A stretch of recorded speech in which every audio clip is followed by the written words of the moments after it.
Hoje eu acordei com uma vontade enorme de dizer o quanto você é importante pra mim.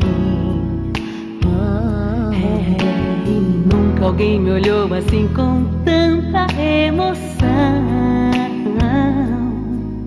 Quando eu ouço a sua voz, escuto a mesma canção que você cantava quando eu chorava sem querer dormir. E com lágrimas você orava por mim. Palavras de amor, palavras de paz, são momentos que eu não esquecerei jamais, jamais.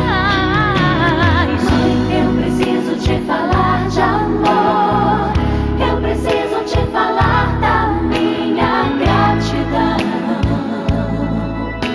Receba essa canção, mãezinha.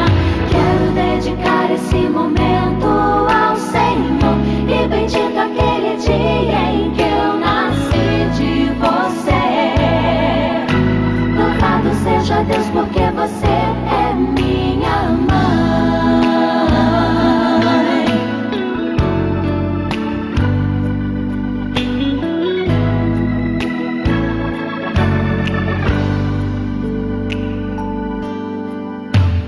Nunca alguém me olhou assim com tanta emoção.